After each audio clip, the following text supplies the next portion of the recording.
Launched in the UK in the summer of 2014, the latest Jeep Cherokee is a little different.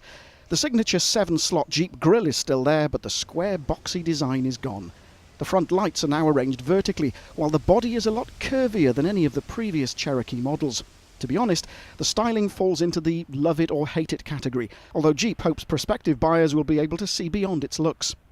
It launched with a choice of 2-litre diesel engines offering 140 or 170 bhp, with a V6 petrol-engined Trailhawk model following along later.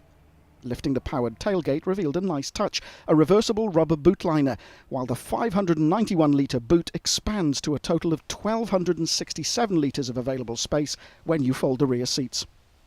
Jeep clearly listened to its critics when it designed the interior. It now has a higher quality feel with a large central touchscreen and a 4-wheel drive control switch that Land Rover customers would recognise. At the car's UK press launch, we sampled both the smaller engine with a manual gearbox and the 170 horsepower engine, coupled to the standard 9-speed automatic transmission. We preferred the more powerful power plant, as it seemed smoother and a little more refined. The automatic gearbox was also surprisingly smooth. Sometimes 8 or 9 gear ratios are just too much, and the electronics struggle to decide which gear they should select, but not in this case. The ride was very comfortable too, although the suspension is clearly set up for comfort, and so don't expect to go thrashing around the countryside in a Cherokee. As you'd expect, the elevated driving position means improved visibility, but what you might not expect is that lots of equipment comes as standard. The entry-level Longitude model gets stop-start, cruise control, Bluetooth, a DAB radio, air conditioning and rear parking sensors. Opting for Longitude Plus basically adds sat-nav, while the top-spec limited trim gets you leather seats, bigger alloys and that powered tailgate. Being a Jeep, you'd expect it to be great off-road, but the cheapest Cherokee is actually only front-wheel drive. Both the cars we drove had all-wheel drive, but as you can see, the ground clearance isn't fantastic, and so you might want to wait for the more hardcore Trailhawk if you intend to do any serious off-roading.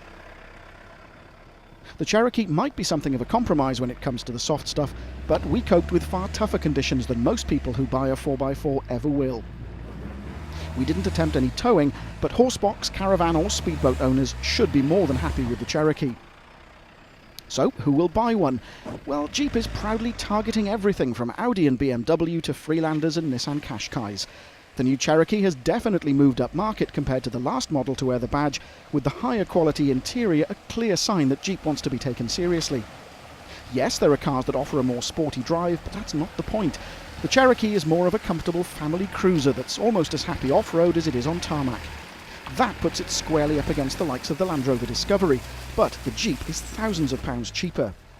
What's more, fuel economy figures also favour the Cherokee at around 50 mpg. The biggest problem the Cherokee faces is its looks, but trust us, it does begin to look a lot better after you've spent any length of time in its company, and, like many other American cars, buying one definitely makes a bit of a statement.